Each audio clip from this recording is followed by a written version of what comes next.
à l'entendre dans un petit moment. Alors, on dit à tous que nous sommes en train d'enregistrer aussi l'émission pour ceux qui n'ont pas au dernier moment pu se connecter et qui trouveront ça en ligne prochainement. Et donc, mon invité, que je remercie vraiment très chaleureusement, parce que ça fait plusieurs années, vous savez, que je rêvais de faire ce Goftégou, et il me fallait quelqu'un qui soit musicien, iranien, et qui puisse voilà, parler de la musique, mais en tant que professionnel, pédagogue.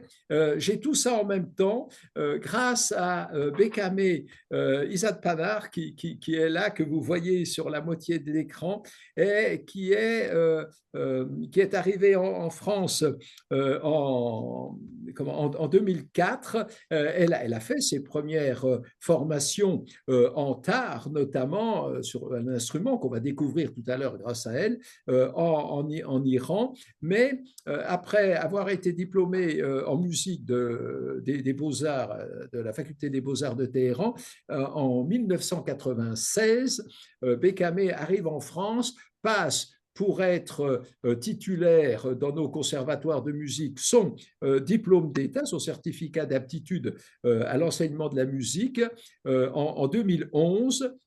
Et depuis 2012, Bekame Izadpanar est titulaire de son poste au Conservatoire de rayonnement régional de Créteil. Et chose exceptionnelle, c'est qu'elle s'est battue pour faire reconnaître la place et la valeur de la musique traditionnelle savante iranienne au sein du conservatoire, et elle a pu créer le seul département de musique traditionnelle iranienne qui existe aujourd'hui sur le territoire français pour ceux qui s'intéressent à cette musique, qu'ils soient de la diaspora iranienne, parce que ça fait partie des gènes, ou qu'ils soient français et qui veulent découvrir cette musique. Donc, je la remercie. Elle est très engagée sur toutes sortes de mouvements pour toujours faire aimer, découvrir cette musique d'Iran, aussi bien pour les petits que pour les grands. Et je la remercie infiniment, infiniment de tout mon cœur, voilà, de nous consacrer cette heure, un peu moins maintenant, à découvrir la musique iranienne. Et je vais tout de suite demander à Vahid qui va nous lancer pour rentrer dans l'ambiance. Pendant 1 minute et demie, nous allons commencer par découvrir un extrait d'un concert.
je vais demander à Vaïd, merci Vaïd.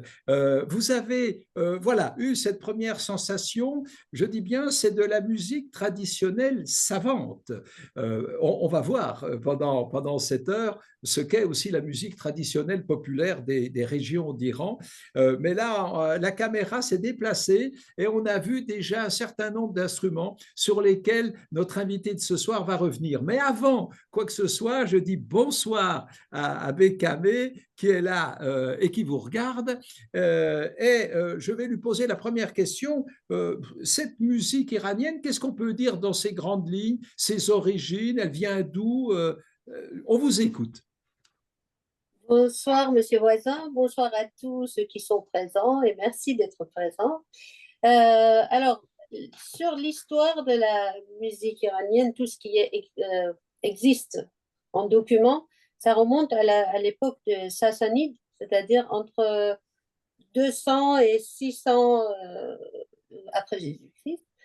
Et on voit les images des instruments, notamment le mien, le setar que je vais vous présenter. Donc, dans la poésie aussi, on a des traces, par exemple, dans les poèmes de Nezami, qui est du XIe siècle, 10e, 11e siècle, qui dit par exemple Nakissa, ce sont le nom de musiciens qui avaient c'était le couche le plus important socialement dans le cours des rois sassanides. Il y avait Nakissa, il y avait Borbad, il y avait Bamshad, il y avait Ramtin. Ces noms viennent dans les poésies, dans les œuvres littéraires de l'époque. Donc, par exemple, on a Nakissa چون زدین افسانه بر چنگ ستای باربد سرداد آهنگ. Nakissa, dès qu'il a commencé à jouer sur sa harpe, cet art de Barbad a commencé à lui répondre. Donc, voilà, ce sont des documents qu'on a. Après, malheureusement, après l'arrivée du chiisme en Iran, qui n'était pas très favorable à la musique, malheureusement, il y a une période, ils ont tout brûlé, tous les documents. Et malheureusement, on a un trou dans l'histoire de la musique iranienne. Et puis, tout ce qu'on sait maintenant, tout ce qu'on a comme document, ça remonte à l'époque de Qajar, il y a 100 ans, 150 ans. 19e siècle, oui. Voilà. Mais ça ne veut pas dire que la musique a été perdue, disparue, parce que c'est une musique, la musique iranienne, c'est une musique de tradition orale, comme la musique indienne, comme la musique pas de solfège. Région, voilà.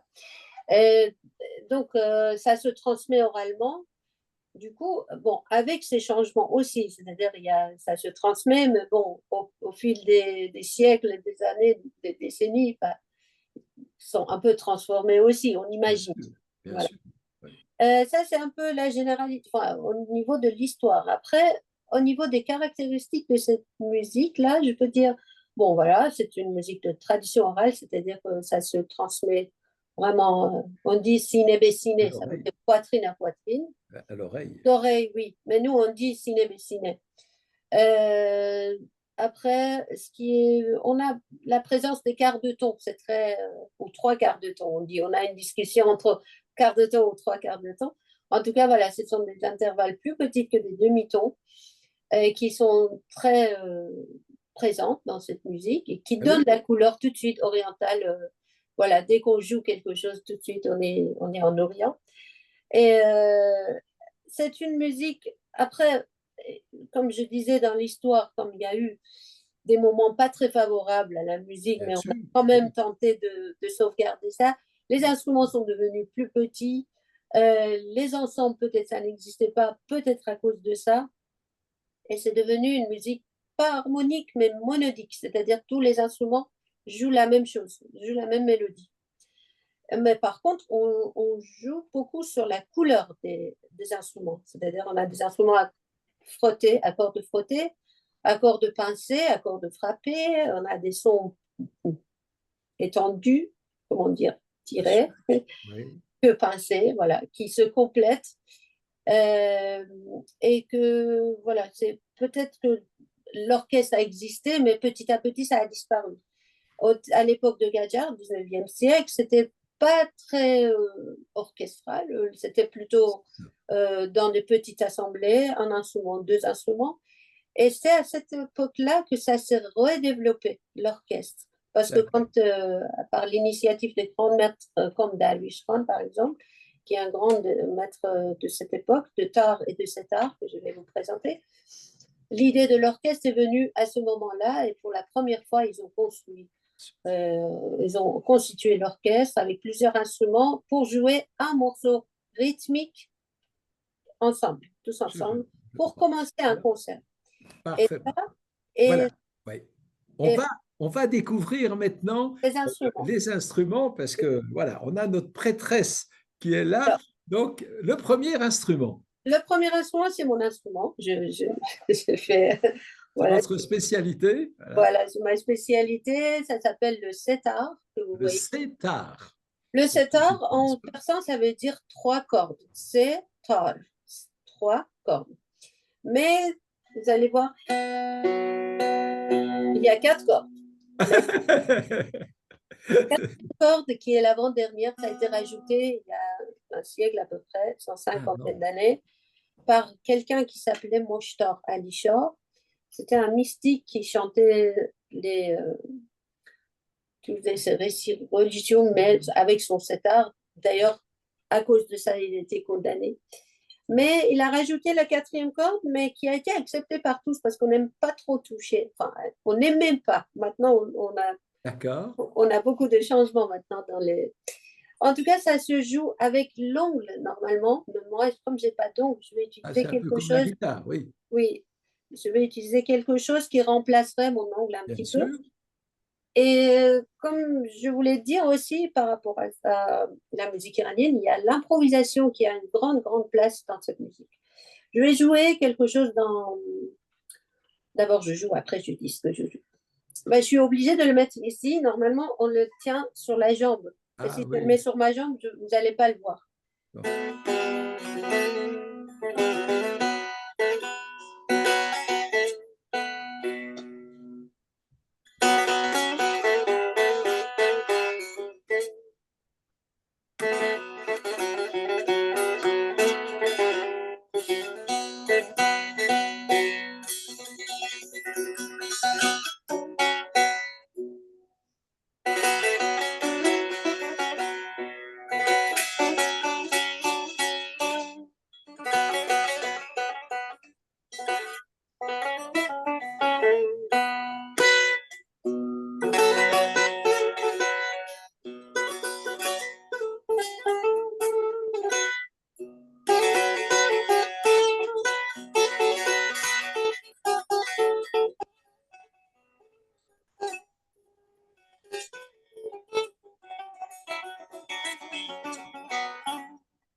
Voilà. Est-ce que on a une idée des influences de ce type de musique que vous venez de jouer, hein? Est-ce que alors c'est de l'iranien à 100% ou on dit ah on sent qu'il y a quand même une influence, je dis n'importe quoi, de Euh, Chine, d'Orient, d'Inde, j'y connais rien donc parfois, dans les mots, on sent cette influence. Par exemple, on a un des modes, je veux dire, on a 7 modes différents. On a cette mode. Mahur, Shur, Nabor, Raspanjgor, Humayun, Sega, Charga. Et par exemple, dans Mahur, qui ressemble beaucoup à Majeur, on a des petites mélodies modales qu'on appelle ça des gouchers. Tout ça, ça fait partie du répertoire de la musique classique iranienne. Les gouchers, par exemple, rock. Mais on dit que éventuellement c'était influencé par raga, comme rag indien. Parce qu'il y a Ah, rock et d'accord. kashmir, rock et hindi, voilà. Donc tout ça, par exemple, peut-être ça a été influencé par ça. Mais est-ce que c'est la même nature ou pas? Je ne sais pas. D'accord. C'est pas la même nature que la musique indienne, c'est couché-là. Ou alors, par exemple, je vois pas mal, quand je discute avec des amis de musique arabe, ils ont pas mal des maqams, on dit maqam dans la musique arabe, D'accord. un peu équivalent de notre dasko. il parle de Mahram avec les mots en persan. Mais on sait que à l'époque où la musique était interdite, un peu pas très aimée en Iran, à l'arrivée du chiisme, et il y en a pas mal des grands musiciens qui sont partis, qui ont fui l'Iran et qui ont développé la musique iranienne dans D'accord, d'accord, d'autres d'accord, d'accord. territoires. Oui, oui, oui. On dit, il y a pas mal de, par exemple, dans la musique arabo-andalouse, il y a pas mal de, Exact, de exact. la, on a la nature, je dis, bah, ah, bah ça sonne iranien, carrément, Oui. quand il y a des amis qui jouent. Ah Mais oui, avec il y a les mots Zirab. arabes. Il y a Et Zirab qui est parti en Andalousie depuis oui, Bagdad, un grand musicien iranien. et puis, au contraire, il y a un mot qui s'appelle Rost, qui s'appelle Kurdi, qui s'appelle quelque chose, enfin, tout ça, mais par contre, la nature, c'est pas du tout le même Rost Panchko, par exemple, que chez nous. Donc, il y a D'accord, des influences comme ça, des fois qu'on rencontre. d'accord, d'accord, d'accord. Mais voilà, c'est toute une étude qu'il faut faire Voilà. là-dessus. Et on va passer au deuxième instrument. Deuxième instrument, c'est un peu plus grand que le setar. Il s'appelle le tar, que vous Le voyez tar. ici. Voilà. C'est un peu comme un cœur. C'est Oui, en bois de exact. mûrier, Oui, comme le on voit les setar. deux ventricules, là, oui. Par contre, ici, c'est de la peau. Euh, on voit la peau sur l'instrument. Ce Oui, n'est pas en bois, contrairement au setar qui était en bois. Et puis, on a, au lieu de 3 cordes, on a 6 cordes qui sont doublées. Et puis, on joue pas. Sinon, les frettes, les emplacements des frettes avec les quarts de tour et tout ça, c'est pareil que le setar. On joue pas avec l'ongle, on joue avec un archer. un plâtre, Ah, comme ça, qu'on appelle mezrab. Ça s'appelle mezrab. ah, Mezrab, c'est-à-dire quelque chose qui donne des coups. Frappe. Voilà. vous frappez, c'est ça. Voilà. Et ça, pareil, ça se joue comme ça.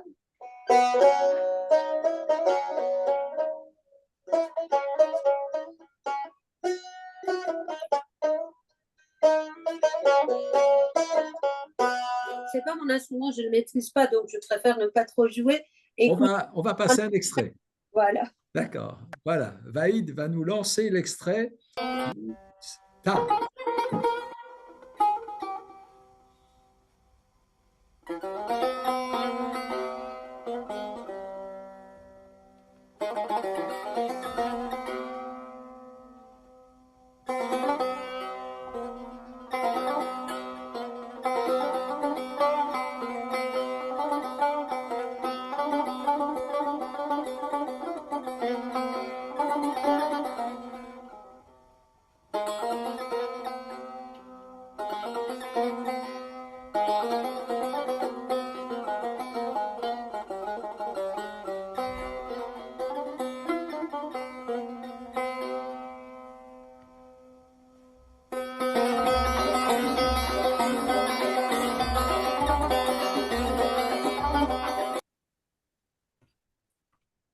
Ah, Alors, ce que vous avez entendu, le tar, était accompagné avec une percussion que je vais vous présenter qui s'appelle tombak.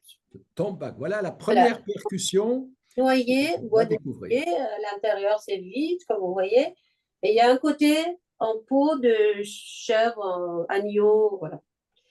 Alors, comme il y a 2 parties, il y a une partie au milieu, il y a 3 zones. Il y a la partie la plus grave entre les deux et puis la partie la plus aiguë. Et là, comme ça sonne tom. Voilà, tom, ça vient de là. Et là, bac. Donc ça fait. C'est pour ça que ça s'appelle tom bac. Il y a aussi d'autres, il y a plein de techniques sur le tom bac. Il y a aussi ce qu'on appelle Oui, on les voit souvent jouer plingues. avec leurs doigts comme ça. Oui. Des plingues, voilà. On appelle ça des plingues. C'est très complexe techniquement. Mais C'est merci. très Voilà le difficile, tombak. c'est avec toutes les parties des doigts, mais vraiment. J'en joue un petit peu, mais Oui, je mais on va préfère écouter l'extrait. On va écouter l'extrait l'extrait. d'un maître. Mekame, voilà. Là, vous voyez,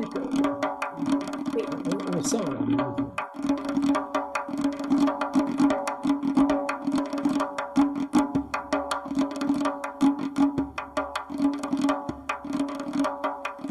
Oui, le musicien a tendance à jouer plutôt sur les bords, là, hein, on entend.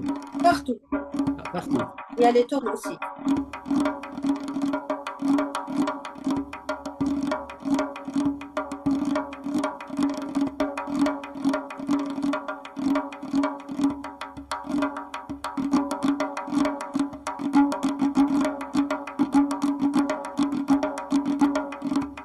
Voilà.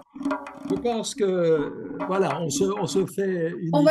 va le voir plus tard dans un autre extrait, un accompagnement de Santour. Voilà, voilà, un dialogue avec un autre instrument. Voilà, et il accompagne, c'est un rôle très important qu'il a le tombak. En fait, il met en valeur la mélodie.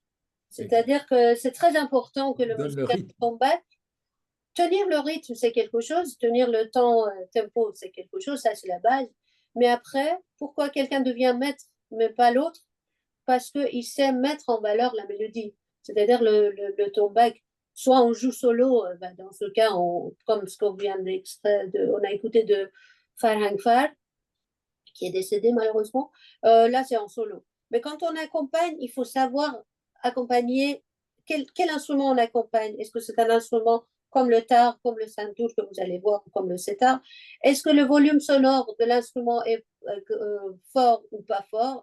Est-ce que la mélodie, elle est comment? En tout cas, ça met en valeur l'instrument mélodique. Il faut qu'il soit à l'écoute de l'autre. D'accord. Alors, Alors, par le exemple, un autre quatrième, quatrième, ça sera le Kamanché. Kamanché. Voilà. En fait, Kamon, ça veut dire arc. Che, c'est le diminutif. C'est enfin petit. Le petit, le petit. Kamonche, ça veut dire petit arc. Petit. On peut imaginer que c'était un arc. Voilà, l'archer. Voilà, ça c'est l'archer.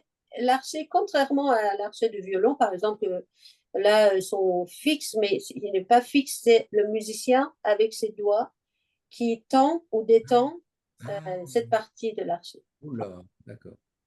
Et puis, autre chose, c'est que c'est pas, contrairement au violon, encore une fois, c'est pas l'archer qui va chercher les cordes. C'est l'instrument qui tourne. On tourne l'instrument d'un côté ou l'autre.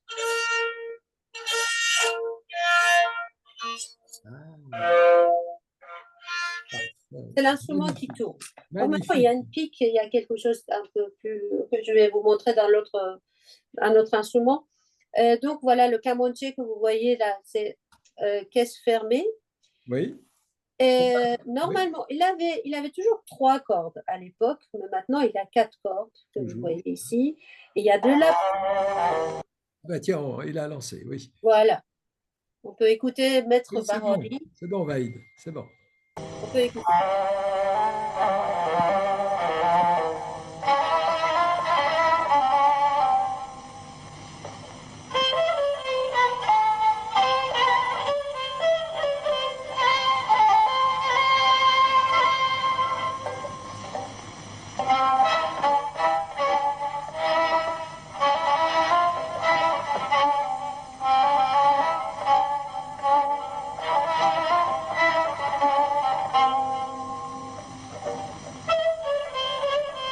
Vous voyez?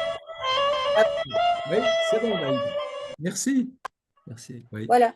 Par contre, je vais vous montrer maintenant que je disais que tout ça c'est de la peau, donc je pense que vous avez remarqué. Et comme vous voyez, le chevalet est un peu en biais, c'est normal. Ça, c'est fait exprès, c'est pas une erreur de ma part. Je ne sais pas comment jouer la camote. Non, non. En fait, ça joue sur la texture de son, cette manière-là. Après, par exemple, dans ma région natale, le Lorestan, que Camonche, c'est l'instrument le plus joué. Voilà. On est au centre de l'Iran, le Lorestan. C'est vers l'ouest, c'est vers sud-ouest à peu près. Oui. Vous voyez, le Camonche, c'est ouvert. La caisse, elle est ouverte. J'ai jamais vu ça. La différence avec voilà le pic, vous voyez, il est là. Il est posé sur la jambe de musicien et que voilà. Vous voyez ici aussi le chevalet, il est en biais, en peau, parce que là-bas, c'est plutôt montagneux. On joue pas mal de fois à l'extérieur. Il faut que le son porte loin. C'est pour ça que la caisse, elle est ouverte. Donc ça, c'est le kamanché de l'Orestan, kamanché lori, on dit. Voilà. C'est un petit peu plus petit, j'ai l'impression, mais bon, je sais pas. Alors après, je voulais vous montrer le santour. Voilà. Le santour est un peu plus gros. Alors, le santour, oui, c'est un meuble, si je puis dire. Dans le monde arabe, on appelle kanoun. Hein? Kanoun, on a aussi kanoun en Iran, mais kanoun, il y a une partie qui est, cette partie-là, c'est tout droit dans le kanoun. Voilà. Et puis, on peut il y a pas mal Oui, puis de là, ce sont des mécanismes qu'on cordes. peut accorder. Ils sont Là, fixes, ce sont des cordes frappées, frappés alors que par l'autre, ce sont des cordes pincées. Exactement. Voilà. Pardon. Oui. Et il y a 72 cordes. C'est comme les balalaïkas, vous voyez, pour ceux qui connaissent peut-être l'Europe centrale. Hein, c'est un peu le principe. On va voir, on va voir. Oui. Je vous en prie. Il y a l'ensemble de 4 cordes pour chaque note. C'est-à-dire là, et là, ce sont des cordes graves. Ça correspond pas à quoi? Accordé, désolé, c'est pas accordé parce que. Ah oui, voilà, c'est ça. Il faut l'accorder. Voilà, comme vous voyez. D'accord, voilà. Ouais, c'est bien, merci. Et ça s'accorde par là. Il y a des. Oui. Il y a une heure d'accordage. Quelque chose, non, un appareil pour accorder tout ça. Une visseuse spéciale on appelle tchakouche. C'est pas un marteau, mais voilà, ça sert à accorder ça.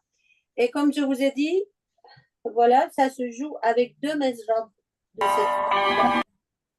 Alors là, ce que vous allez voir, enfin, ce que j'ai choisi comme extrait, ce sont tous des extraits des interprétations des maîtres, des grands maîtres. Pour moi, c'est plus valable. Anciens qui sont plus là, malheureusement. Mais là, par exemple, c'est celui de Poibal avec Tehrani, avec maître Tehrani au tombak. Et j'ai choisi cet extrait parce qu'on voit à la fois Santoul et à la fois le tombak en même temps. Et là, ce que je disais, l'accord entre les deux, c'est ça, et ça, c'est vraiment, on peut le sentir. L'accord entre les deux musiciens de l'esprit déjà, parce qu'ils étaient très, très, très amis, et puis avec la mélodie, c'est-à-dire le tombak vraiment met en valeur la mélodie. On peut l'écouter. Voilà, donc un ensemble corde à percussion.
Et je voulais vous montrer les mezrab.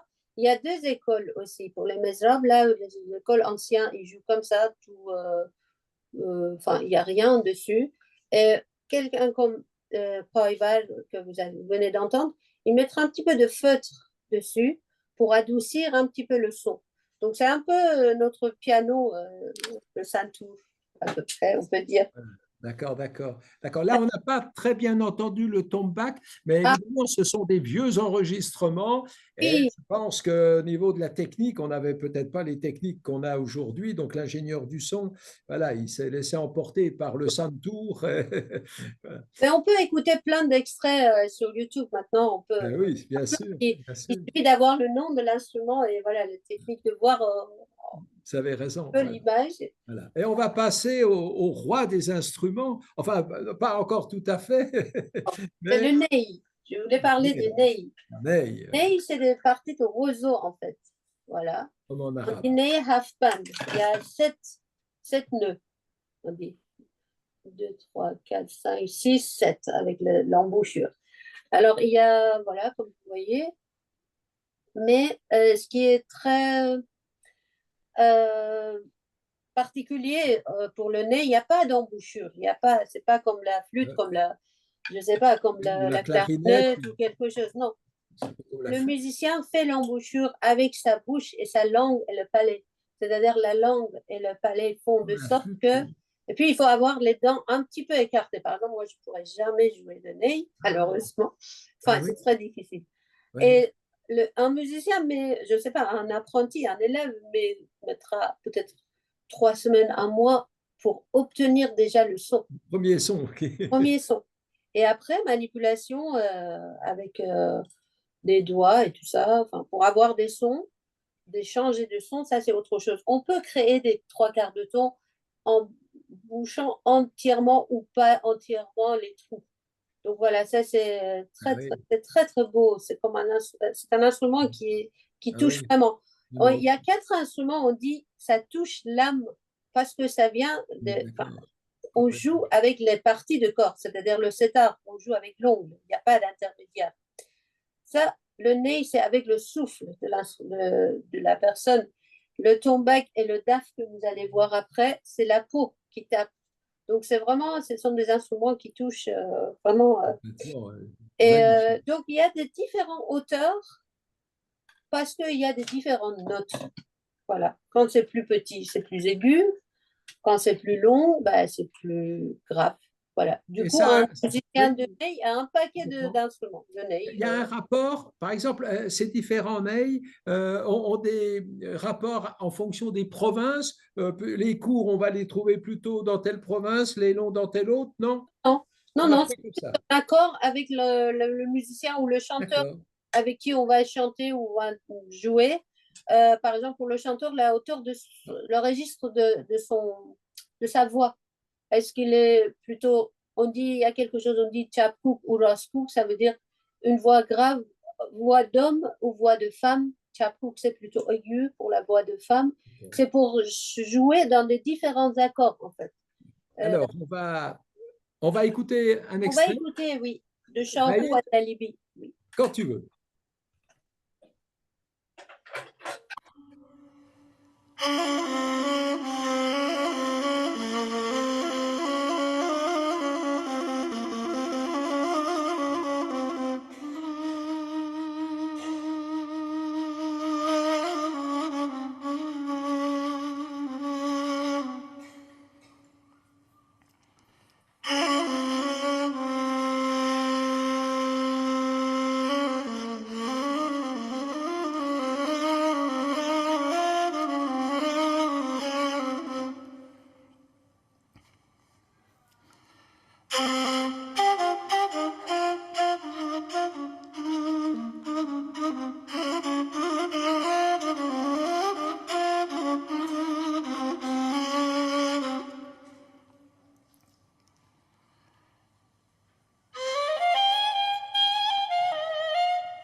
Alors, Magnifique.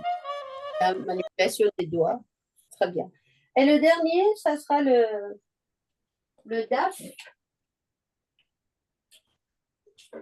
Et utilisé, on va dire, à toutes les sauces, puisque je vois, on a un ami là qui présente des spectacles de marionnettes avec sa compagnie La Maison Persane à travers la France.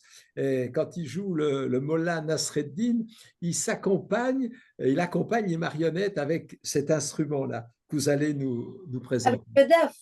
Oui, le DAF, il est. Par contre, le DAF, à l'origine, ça ne fait pas partie de la musique classique iranienne.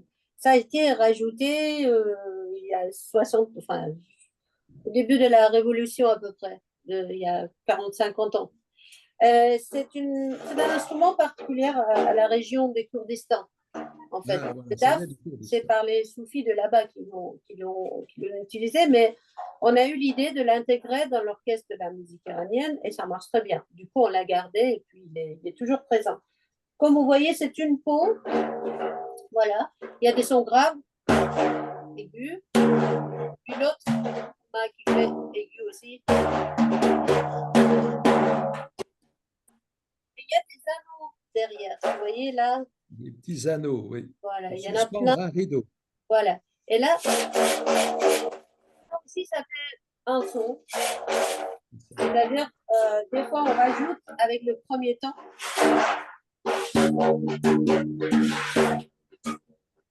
Mais il vaut mieux écouter plutôt Oui, avec alors on va écouter. Vaïd, quand tu veux. Paul, Monsieur Campol. Mais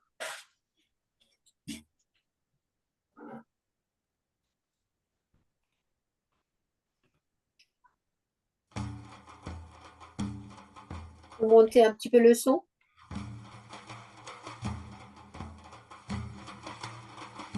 Je pense qu'ils sont peut-être au loin, qu'ils arrivent. Voilà. Ah, il y en a plusieurs. Non, non, un seul. Un seul. Oui.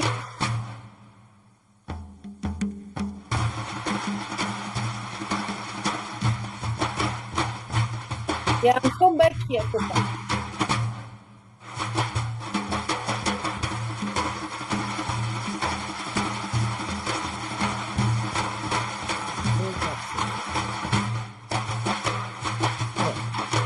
Merci Vaïd. Merci C'est Vaïd. extraordinaire cet instrument.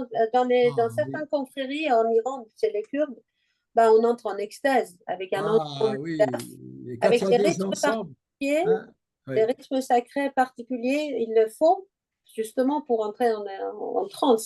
Ah oui, C'est oui, oui. magnifique comme instrument. Des ensembles de 40, Oui, 100 DAF, alors c'est oui, ça va délivrer. extraordinaire, quoi. Voilà. Extraordinaire. Très, très Alors, le temps passe, donc je voudrais qu'on aborde un sujet, maintenant qu'on a fait le tour de tous ces instruments, puis on verra à la fin, on montrera un extrait de concert où vous les voyez tous. Je voudrais qu'on parle de la diversité des musiques iraniennes, parce que comme chaque fois on dit l'Iran, mais il y a des Irans pour exactement. la cuisine, pour les langues, pour les costumes, pour tout ce qu'on veut, les croyances, ainsi de suite. Alors, que pouvez-vous nous dire sur la diversité de ces musiques régionales iraniennes? Exactement. C'est exactement, je peux dire, si je veux parler de la musique classique, je dis classique parce que ça ressemble beaucoup à la musique de salle ici, par exemple. En France, vous avez la musique classique dans le concert, dans la musique des salles, mais aussi vous avez la musique bretonne, la musique auvergnate et la musique d'autres régions. Ils ont tous leur propre musique. Et c'est pareil. Ce que vous avez entendu, ce sont des instruments de musique classique, mais qui Notre, sont des fois issus des musiques des régions différentes. Et vraiment, on a exactement ce que vous venez de dire, on a une diversité incroyable des musiques de chaque région, influencées des fois par le pays voisin, par bien exemple. sûr, bien sûr. Et c'est très divers. Par exemple, on va peut-être écouter la musique de Khorasan. Khorasan, ça fait nord-est de l'Iran et qui fait frontière avec Turkménistan. Donc là, ce qu'on va entendre, c'est la musique du nord de Khorasan, parce qu'il y a le nord de Khorasan, c'est la région la plus vaste de l'Iran, Khorasan. On a le nord de Khorasan et le sud de Khorasan. Déjà, entre le nord et le sud, il y a déjà des différences. C'est pas les mêmes maqams, c'est pas les... Et on dit les maqams. On parle de maqam et chaque maqam parle d'une histoire, de quelque chose, de, qui vient des fois de à sortir. Qu'est-ce qu'on dit à sortir? Bon, Euh, oui. On comment- écoute, on écoute Oui, cette musique de Horasan. Donc. oui. Oui, c'est bon, Vaïd.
Donc, on n'avait qu'un instrument, là.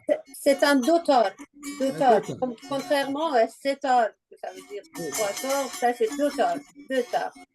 Et c'est très probablement il est très très vieux. Hein. C'est probablement l'origine de setar. Cet instrument. Vous voyez, la technique de jeu, c'est pas pareil que setar. Oui. Et le personnage qui est à côté, c'est un chanteur. Non, c'est son fils, pardon. On appelle les musiciens de Khorasan du Nord, on les appelle des parchis. Ils racontent l'histoire, je cherchais le mot mythologie. Il y a pas mal de choses mythologiques dedans. Il y a des histoires très très anciennes qui racontent avec leur dotar et ça se met d'une génération par génération. C'est-à-dire lui et son fils, ils vont jouer ensemble, par exemple. Il s'appelle... Alors, si on peut aller dans une autre région. Une autre région, complètement à l'ouest. Non, complètement à l'ouest, avec un autre instrument à cordes, pareil, pincé comme le dotar, mais qui ne s'appelle pas dotar, il s'appelle tambour. Et tambour, c'est un instrument sacré des confréries de Yaresan, de Ahleha, de côté de Kermanshah, Sahne, Gouran, c'était parti. Vers le Kurdistan. Oui, et même des côtés de l'Orestan aussi, il y en a. C'est une confrérie et c'est leur instrument sacré, tambour, et qui se joue pendant leur séance de prière, jamkhane, on dit. Pareil, ils entrent en extase avec ces maqams-là. Ce sont des maqams aussi. Ce sont des univers musicaux, si vous voulez. Maqam, on peut les traduire comme ça, simple, si on veut dire. Donc, ce qu'on va entendre là, on peut dire que c'est de la musique sacrée.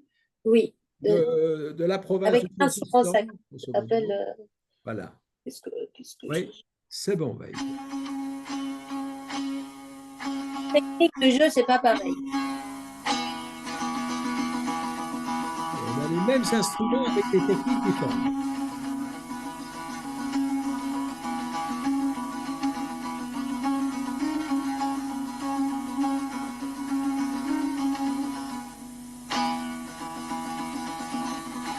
Vous voyez la technique de jeu?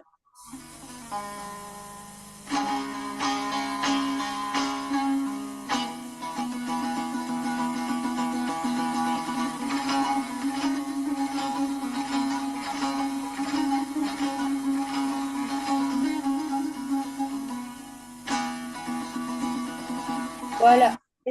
Vous avez bien fait de nous expliquer au début, parce qu'on pourrait être étonné de voir ces musiciens jouer en solo. Oui. Vous avez expliqué pourquoi. Oui. Et là, c'est un excellent musicien de ces marrons là. Là, vous voyez, c'est un tambour. Un tambour. Alors, vous voyez, ce n'est pas un tambour, parce qu'il y a souvent dans les traductions des gens qui font le contresens, ça s'écrit comme tambour, ça se dit tambour, mais ce n'est pas un tambour. Non. Et comme vous avez vu, ça s'appelle choré. Choré, ça veut dire quand quelque chose fluide qui tombe. Donc voilà, ce sont des chorés qu'on fait avec les doigts, avec tous les doigts. L'autre dotar, c'était avec le pouce et l'index, on joue comme ça. Et il y a beaucoup de jeux de poignées. Là, c'est bien sûr poignet, c'est très important, mais c'est beaucoup plus doux parce que le chevalet est très très bas. Vous voyez? Oui, très bas, oui. Par rapport au setar, là c'est un setar. Oui. Je ne peux pas jouer un de tambour pareil. Vous voyez, ce n'est pas les mêmes caisses. Et ce n'est pas les mêmes, vous voyez, ce n'est pas du tout la même chose. Beaucoup plus allongé. Et ce n'est pas du tout les mêmes emplacements des frettes. Ce n'est pas pareil. Ça, c'est plus ancien. Je peux dire plus dans l'histoire, c'est plus ancien. Donc maintenant, on va peut-être s'en aller ailleurs. Où ça? Vers le sud, vers le nord? Exactement. Vers le sud plutôt. Vers le sud. C'est très, très, très différent. Vous allez être étonné. Je dis rien. D'abord, on écoute. Alors, Vaïd. Vers les ports de Golfe Persique.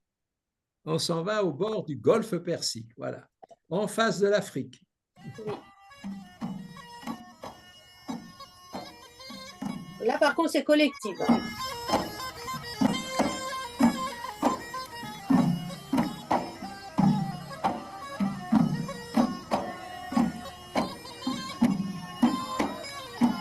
C'est influence arabe.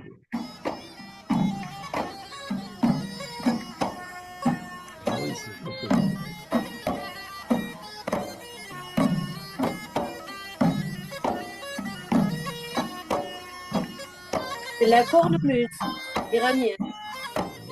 Ah oui, exact, on voit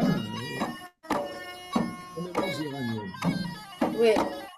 Et ça, c'est une musique plutôt lente au niveau rythmique, mais ça peut être assez vif aussi comme D'accord. mélodie. Voilà. Et Voilà, comme vous oui. avez vu, ça se joue avec des percussions que vous voyez ici. Et avec les mêmes percussions, on peut avoir de la polyrythmie, surtout dans les cérémonies particulières. Moi, je propose qu'on écoute aussi le polyrythmie avec l'autre extrait, si tu veux bien, Vahitron. D'accord, d'accord. Bon, le temps passe, donc il faut qu'on... Voilà. Oui, Est-ce qu'on a écoute, encore une région? polyrythmie, non, de la même région, mais ça, au niveau du rythme, Ah, ça s'appelle voilà. des damans. Alors, cet instrument, le cornemuse, ça s'appelle neyambon. Neyambon. Bon, ney, c'est-à-dire la flûte, Ah, ambon qui est voilà, la caisse, on peut dire, un peu traduire comme ça. Ça ressemble beaucoup, enfin, c'est la même chose que le cornemuse, mais c'est pas les mêmes répertoires et la même mélodie, pas du tout. On peut voilà. écouter aussi un extrait des percussions de cette Oui. région et vous allez entendre la polyrythmie qui est très influencée par la polyrythmie africaine. J'espère que vous pouvez distinguer les différentes lignes rythmiques. Alors, on va voir. Vaïd, à toi de jouer.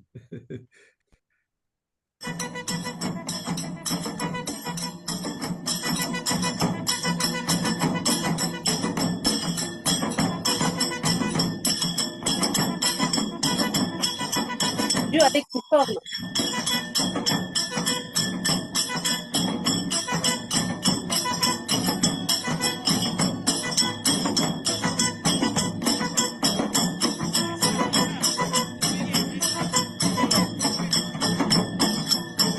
Ok, ok, ok. Donc ici, Voilà, nous étions à quel, dans quel... Hormozgan, c'est vers le Ah, sud. dans Hormozgan, la province. Oui. Et là, Effectivement. c'est souvent dans les cérémonies de deuil qu'on joue Oui, ça. on voit, c'est Ashura. Et- Là. ah oui, ça c'est Ashura, oui. Ah, surtout Ashura, oui. Et même dans le deuil de quelqu'un. Ça peut être quelqu'un qui est D'accord. parti. Pareil, dans ma région natale, l'Orestan, on joue L'Orestan. aussi cet instrument. Ça ressemble beaucoup à du new. Ah, ben, complètement, complètement. Il s'appelle Sorna. C'est très. On le voit pas mal dans pas mal de régions, hein, en Arménie, en Turquie, Exact. Oui. en Azerbaïdjan, partout, on peut, dans le Kurdistan, partout, on voit cet instrument qui est, à mon avis, universel, partout. On peut l'entendre. Je pense que ça fait Oui. partie des premiers instruments créés par l'homme. Et là, par exemple, on peut jouer des musiques des fêtes, évidemment, mais aussi avec des musiques dans les cérémonies de deuil aussi. Voilà. Et accompagné par des dorouls. Je ne peux pas avoir de dorouls malheureusement ici parce que c'est énorme. C'est Ah, des tambours énormes de deux côtés.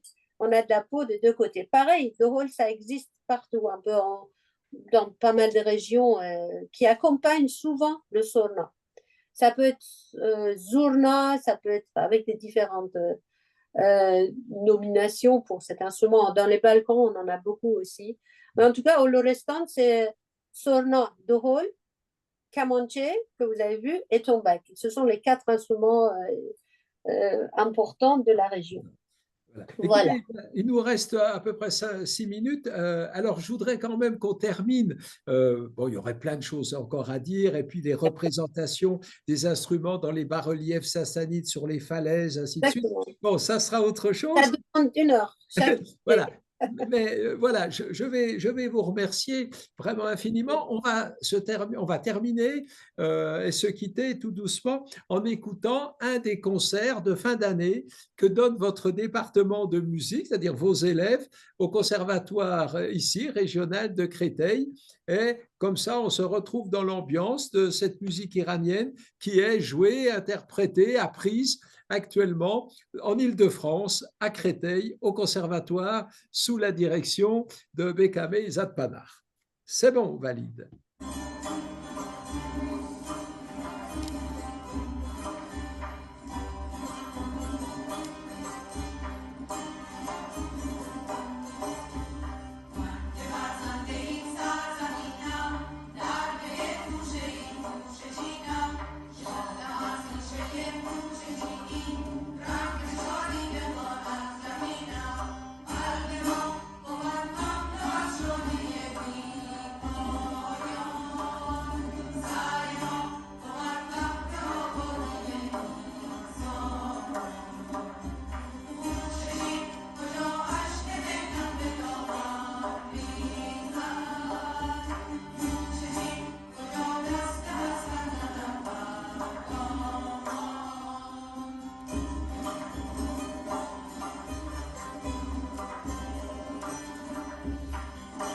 peut-être pour commenter, Vaïd va laisser le son tout doucement derrière nous.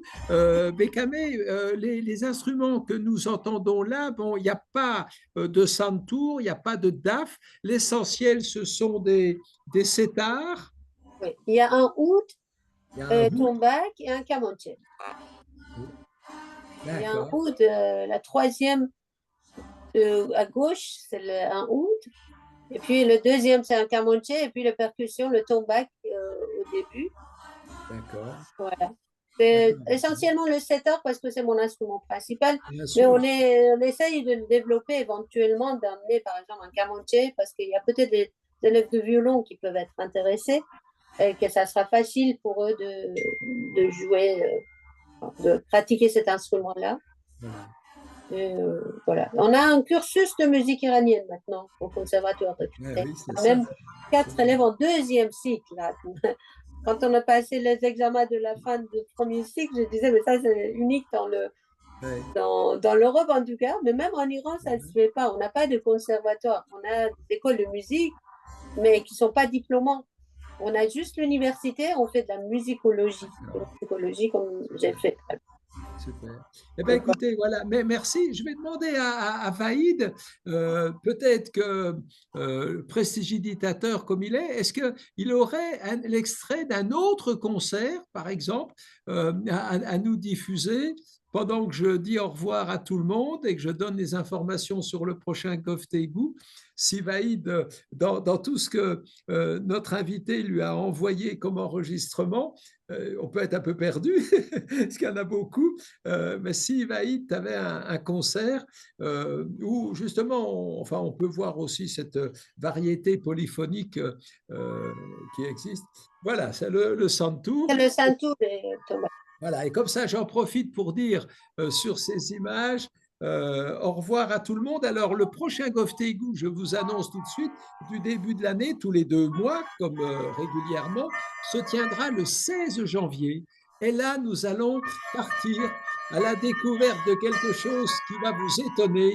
C'est la place du miroir dans la civilisation iranienne. Depuis 2500 ans avant Jésus-Christ, jusqu'à aujourd'hui, quelle est la place et la part du miroir dans la société, aussi bien dans la vie quotidienne que dans les représentations artistiques. Il a une place tout à fait exceptionnelle et je recevrai pour ça une architecte designer iranienne qui est amoureuse on va dire, des miroirs et surtout de la façon dont elle va nous en parler le 16 janvier. Je remercie Bécamé Zadpanar pour avoir pris beaucoup de temps pour préparer cette heure de Goftegou. Et puis, je remercie alors vraiment de tout mon cœur, grand comme ça, Vaïd Yaroubi, parce que s'il n'était pas là, on ne pourrait jamais faire ça sans lui. Merci Vaïd pour tout ce que tu donnes, tes compétences que nous n'avons pas, nous. Merci pour tout. Donc, à tous, une bonne fin d'année. Moi, je vous retrouve pour le 24e Goftegou, donc le 16 janvier, sur et autour du miroir dans la civilisation iranienne. Voilà. Merci Bécamé. Merci beaucoup. Merci, monsieur Voisin. Voilà. Et puis, voilà, il y a, chaque année, au mois de juin, au Conservatoire de Créteil, il y a un concert d'une heure. Autour de Nowruz. Autour de Nowruz. Ah, c'est autour de Nowruz, voilà. c'est-à-dire autour du 21 mars. Oui, c'est ça. Et cette année, ça sera le 11 avril. Bon, eh bien, écoutez, si vous nous envoyez l'information, nous, on se permettra, puisqu'on a les listings des gens qui nous ont suivis, pour ceux qui ont la chance d'habiter l'Île-de-France ou pas loin, eh bien, on enverra l'information que Bécamé pourra nous communiquer pour que ceux et celles qui veulent aller écouter en direct, et c'est une chance puisqu'on est à Paris, on n'est pas dans le Loristan, d'entendre en vrai, en live, de la musique iranienne, eh bien, on pourra s'associer, le Centre franco-iranien pourra s'associer à cela. Voilà. Merci à tous. Merci beaucoup. Merci Bécamé et je vous dis, comme aux autres, de joyeuses fêtes de fin d'année. Voilà. Au revoir à tous. Au revoir.